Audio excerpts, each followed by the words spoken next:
اور اس یہ فضیلت کے اعتبار سے یہ عمل، یہ حج جو معمولی بات نہیں ہے، جس کی اتنی فضیلتیں حدیث میں آئی ہیں، جیسا کہ حدیث مشہور ہے الحج المبرور لیس لہ جزاء الا الجنہ، جس کے حج مقبول نصیب ہو جائے اس کے لیے بدلہ سوائے جنت کے کچھ بھی نہیں ہے فرمایا۔ جسے حج مبرور، حج مقبول، حج مسنون نصیب ہو جائے، جس نے ویسا ہی حج کیا جیسے اللہ کے نبی نے حج کیا، آپ کے ہر بڑی چھوٹی ساری سنتوں پر عمل کیا، کسی واجب کو نہیں چھوڑا، کسی شرائط کو نہیں چھوڑا، برابر اس نے حج کا پورا کر لیا، تو آپ نے یہ خوشخبری سنائی کہ حج مقبول کا جو بدلہ ہے جنت کے علاوہ کچھ بھی نہیں ہے۔ اور ایک حدیث میں آپ نے فرمایا فضیلت کے طور پر من حج فلم یرفث ولم یفسق رجع کیوم ولدته امہ، جس نے حج تو کیا لیکن حج کے دوران زبان سے کوئی گناہ کا کوئی کام، گناہ کی کوئی بات نہیں کیا، شہوت کی کوئی حرکت نہیں کیا، شہوت کی کوئی بات نہیں کیا حج کے ایام میں، حج کے دنوں میں، تو وہ ایسے گھر کو واپس لوٹے گا جیسے ابھی ماں کے پیٹ سے باہر نکلا ہے، معصوم بچہ ہے، بشرطے کہ فلم یرفث ولم یفسق، نہ گناہ کا کوئی کام، گناہ کی کوئی حرکت، نہ جو ہے زبان سے، نہ اپنے ہاتھوں سے، اور اسی طریقے سے شہوت کی کوئی بات وغیرہ نہ ہو، ایام حج میں پوری طریقے سے پابندی کے ساتھ رہتا ہو، اسے آپ نے خوشخبری سنائی وہ ایسے لوٹے گا جیسے ابھی اپنے ماں کے پیٹ سے لوٹا ہے۔ لوگوں یہ جان لو، ہر مسلمان کو جاننا چاہیے کہ حج کے اندر کچھ قسمیں بھی ہوتی ہیں، حج افراد ایک ہے، حج تمتع ہے، حج قران ہے، تو مختصر بات یہ ہے کہ وقت کم ہے، حج تمتع ہم جتنے بھی حاجی ہمارے یہاں سے جاتے ہیں حج کرتے ہیں سب حج تمتع کرتے ہیں۔ اس کا فائدہ یہ ہوتا ہے پہلے عمرے کی نیت سے عمرہ کرنے کے بعد فارغ ہو جاتے ہیں، پھر 8 ذی الحجہ کو اس کے بعد ایام حج میں دوبارہ جو ہے احرام پہن کر حج کے سارے کام کرتے ہیں، یہ حج تمتع ہوتا ہے۔ حج افراد میں حالت احرام میں ہی رہنا پڑتا ہے، جب سے آپ نے تلبیہ بلند کیا، جب سے آپ نے بارڈر کراس کیا، میقات وغیرہ۔ حج قران میں بھی درمیان میں آدمی حلال نہیں ہوتا، صرف حج تمتع میں ہی عمرہ کرنے کے بعد آدمی حلال ہو جاتا ہے، اپنا معمولی لباس پہن لیتا ہے۔ تو حج تمتع ہمارے سارے حاجی کرتے ہیں، خاص کر کے حج تمتع کرنے والا یہ بات یاد رکھے پہلے عمرے کی نیت کے ساتھ تلبیہ بلند کرے گا میقات کراس کرنے کا وقت میں، لبیک عمرۃ، پھر اس کے بعد اپنے جانب سے اگر ہے لبیک عمرہ کافی ہے، کسی اور کی طرف سے حج بدل کر رہا ہے لبیک عمرۃ عن فلاں، جس کے نام سے آپ کر رہے ہیں اس کے دل میں ارادہ کر لیں کافی ہے۔ صرف حج ایک عبادت ہے جس میں نیت زبان سے بولتے ہیں آپ، باقی سارے عبادتوں میں نیت جو ہے دل میں ہی آپ کر لیتے ہیں کافی ہو جاتا ہے۔ لیکن یہاں آپ کیا حج کر رہے ہیں، کس کی طرف سے کر رہے ہیں، اگر آپ دوسروں کی طرف سے کرتے ہیں وہاں نام بول دیتے لبیک عمرۃ عن فلاں ایک بار کافی، پھر اس کے بعد لبیک اللہم لبیک لبیک لا شریک لک لبیک ان الحمد والنعمت لک والملک لا شریک لک۔ ہر حاجی، ہر معتمر باقاعدہ یہ تلبیہ یاد کر لینا،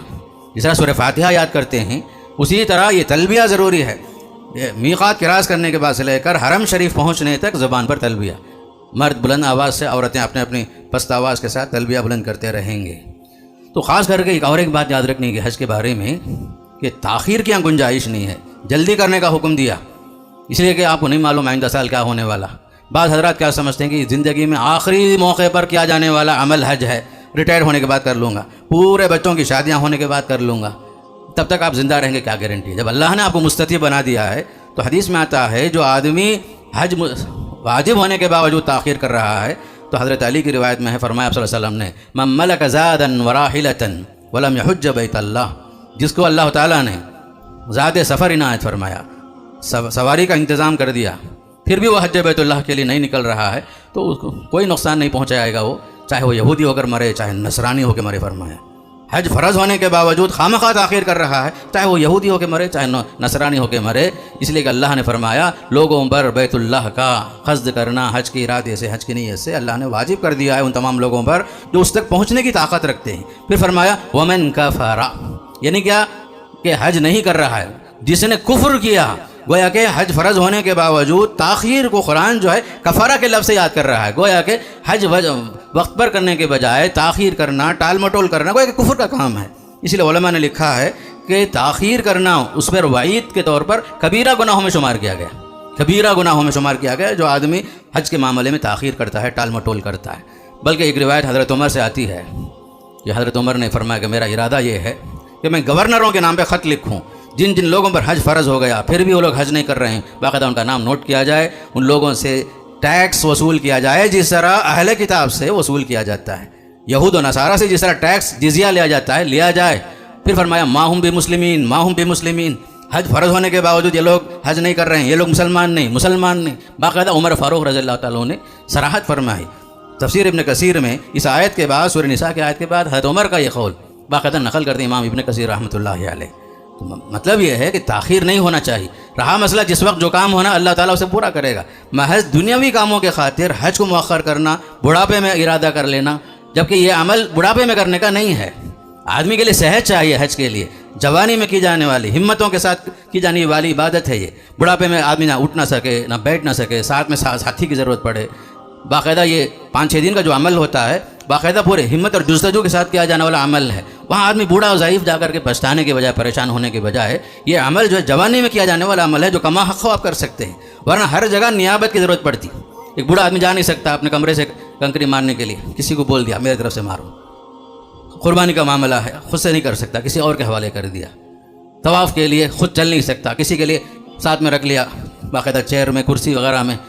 ویل چیئر میں جو کرنے کے لیے، ہر جگہ نیابت، ہر جگہ جو ہے آدمی پریشان ہو کر دوسروں کا محتاج ہو، اس سے پہلے جوانی میں کی جانے والی عبادت ہے یہ۔ عام طور پر لوگ کیا سمجھتے ہیں بالکل آخری میں کیا جانے والا عمل، نہیں، جوانی میں پوری ہمت اور طاقت کے ساتھ کیا جانے والا یہ عمل ہے، یہ عبادت ہے، اس کے لیے جلدی کرنے کا حکم آپ نے دیا۔ پھر اور ایک موقع پر آپ نے ارشاد فرمایا لوگوں کو تنبیہ کرتے ہوئے، حضرت ابو ہریرہ کی روایت آتی ہے کہ اللہ نے لوگوں تم پر اللہ نے حج فرض کر دیا ہے، تم پر حج کر لو، جس کے پاس بھی استطاعت ہے تم لوگ حج کر لو۔ تو اس میں ایک صحابی اقرا بن حابس نام سے ایک صحابی اٹھے، پوچھے یا رسول اللہ افی کل عام، کیا ہر سال حج کرنا کیا؟ پوچھے۔ آپ نے فرمایا اگر میں ہاں کہہ دوں تو تم پر واجب ہو جائے گا، تم اس کی استطاعت نہیں رکھ سکو گے، اللہ نے زندگی میں ایک بار فرض کیا ہے۔ اللہ تعالیٰ کتنا رحیم اور کریم ہے، دنیا کے سارے لوگوں کو زندگی بھر ہر سال کرنے کے بجائے فرمایا ایک بار کرو زندگی میں، یہ حج تم پر فرض ہے بس۔ اسی لیے آپ نے فرمایا اگر میں ہاں کہہ دوں تو واجب ہو جائے گا، تم پھر اس کی استطاعت نہیں رکھ سکو گے۔ اسی لیے آپ نے فرمایا الحج مرتن فما زاد فهو تطوع، یہ ایک بار ہی حج زندگی میں فرض ہے، اس سے بڑھ کر جو تم کرو گے نفل ہو جائے گا۔ ہمارے نبی نے کتنے بار حج کیا آپ سوال کریں گے؟ آپ صلی اللہ علیہ وسلم نے 4 عمرے فرمائے اور آپ نے ایک ہی حج کیا۔ اس حج کے بعد آپ کی وفات ہو گئی، جسے حجۃ الوداع کہتے ہیں۔ آپ صلی اللہ علیہ وسلم نے حج کیا، پھر اس کے بعد کے ایام میں آپ صلی اللہ علیہ وسلم بیمار ہوئے، پھر اس کے بعد آپ دنیا سے رخصت ہو گئے۔ آپ نے زندگی میں ایک ہی بار حج کیا، مواقع نہیں ملے، میسر نہیں تھے۔ اس کے علاوہ ایک لمبی تاریخ ہے، اس زمانے میں لوگ جو ہیں حج کے ایام میں بلکہ حرمت والے مہینوں کے اندر بھی آگے پیچھے کرتے تھے، مہینہ اپنی جگہ میں نہیں تھا، ہر مہینے کو آگے پیچھے کرتے تھے مشرکین۔ مثال کے طور پر اشہر حرم جو ہے، حرمت والے مہینے 4 ہیں، 4 مہینے حرمت والے، ذی قعدہ، ذی الحجہ، محرم، ماہ رجب۔ لیکن وہ زمانے میں مشرک جو ہے لڑنے کے لیے اگر جب لڑائی کرتے تھے، اگر حرمت والا مہینہ آ گیا تو مہینے کو بدل دیتے تھے، محرم کی جگہ میں سفر، سفر کی جگہ میں محرم، رجب کی جگہ میں شعبان، شعبان کی جگہ میں رجب۔ لیکن آپ صلی اللہ علیہ وسلم نے جس سال حج کیا اس وقت آپ نے فرمایا الا ان الزمان قد استدار كهيئته، لوگوں سن لو، زمانہ لوٹ کر کے اصلی حالت میں، اصلی وقت میں آ چکا ہے۔ آپ نے جب حج کیا تو ہر مہینہ اور ہر دن اپنے اصلیت پر آ چکا تھا۔ اس سے پہلے تاخیر کرتے تھے لوگ، مہینوں کو آگے کرنا، پیچھے کرنا، یہ سب چل رہا تھا۔ اسی لیے سورہ توبہ میں فرمایا انما النسیء زیادۃ فی الکفر، یہ ایک بات تھی۔ دوسری طرف اللہ کے رسول صلی اللہ علیہ وسلم کے حج سے پہلے سن 9 ہجری میں آپ صلی اللہ علیہ وسلم نے حضرت ابوبکر صدیق کو امیر الحج بنا کر حج کے لیے بھیجا، ساتھ میں حضرت علی رضی اللہ تعالیٰ عنہ کو بعد میں ایام حج میں اعلان کرنے کے لیے بھیجا کہ خاص کر کے یاد رکھ لو اس سال تک جو احکامات ہیں وہ الگ ہیں، آئندہ سال کے لیے نیا حکم یہ آ رہا ہے، آئندہ سے کوئی مشرک طواف نہیں کرے گا۔ جب تک حضرت ابوبکر صدیق نے حج کیا اس وقت تک مشرکین بھی طواف کر رہے تھے، حج کے لیے آتے تھے۔ وہ زمانے میں کہا گیا آئندہ سے کوئی مشرک حج نہیں کرے گا۔ دوسری بات، لوگ اس زمانے میں ننگے طواف کرتے تھے، مرد، عورتیں وغیرہ، یہ بھی اعلان ہوا آئندہ سے کوئی ننگے جو ہے لوگ طواف نہیں کریں گے۔ پھر اس کے بعد باقاعدہ کہا گیا کہ آپ صلی اللہ علیہ وسلم نے اس کے بعد حج کیا، اس وقت کوئی مشرک نہیں تھا، سارے لوگ صرف مسلمان تھے، اور وقت اپنے رفتار کے مطابق اصلی ایام کے ساتھ لوٹ چکا تھا۔ آپ نے جب حج کیا تو 1 لاکھ سے زائد صحابہ آپ کے ساتھ تھے۔ اسی وقت آپ نے مختلف موقع پر مختلف نصیحتیں فرمائی، لیکن کوئی موقع ایسا نہیں تھا آپ نے جو ہے امت کو نصیحت نہ فرمائی۔